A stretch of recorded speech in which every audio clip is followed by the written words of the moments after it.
Ayan si Baby Del Pilar. Pinanganak si Baby ng 12:52 a.m. Baby girl. Yan ang cute ng baby nila. Baby girl Del Pilar. 2.5 kilos yung baby mo, ma'am, ha? Mga initial vaccine ibigay na rin kanina. Isusulat na lang namin sa kanya. Baby book, no? Ayan, ang baby. Super cute naman. Ang bilis. Kala namin nanganak na si mami sa ospital. Bumalik pa pala sa amin. Ayan. Baby girl Del Pilar.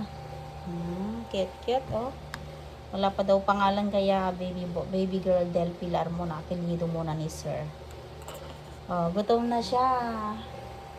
Grabe, pang-apat na pagbubuntis yan ni mami. Ang cute ng baby nila. Buti nga hindi mo pinalaki ng pinalaki. Maliit lang po talaga. Ilang taon ang sinundan? Ito po. Ayun, oh, 7 years. Ito po Buti kahapon. na lang. Birthday niya kahapon? Sayang. Dapat pala nagka-birthday sila kung sumasakit-sakit na nung kahapon, di ka bumabalik. Kala mo talaga hospital ka na. Hindi po. Ang inaantay ko, Ma'am Rose, yung paano bigyan ko. Pumutok. Ayun yung ano mo talaga, sign mo. Wala na, ma'am, eh. Paano bigyan mo talaga? Wala na. Head na lang ni baby mo. Ang nakabalot dito yun yung ano mo, balot. May pampaano siya. Parang ano na lang. Plastic na balot sa baby mo. Pero paano bigyan, wala talaga. Pulupot din po siya.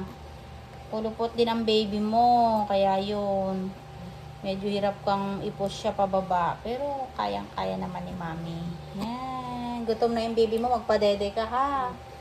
O, ayan naman. Magsabi ka kung may mga nararamdaman ka, ha? Nahihilo, nasusuka, nasakit puson, balakang na parang nagli-labor ate, no? Yan, magsasabi ka lahat, tuloy-tuloy ang tagas ng dugo mo, lahat yan sasabihin mo, no? Congrats, nakaraos ka na. Salamat sa pag, titiwala. Sa kala namin, mananganak na si ma'am sa hospital. Yan, bumalik pa para sa amin kasi gusto niya pa rin dito manganak. Kasi yung dalawang anak mo, dito ka na nanganak, no? Oh, pangatlong pagtitiwala na ni ma'am to sa amin. Kaya, very blessed si mami kasi dito siya dumiretso ulit. Kasi kala niya daw, na siya, sa hospital na siya.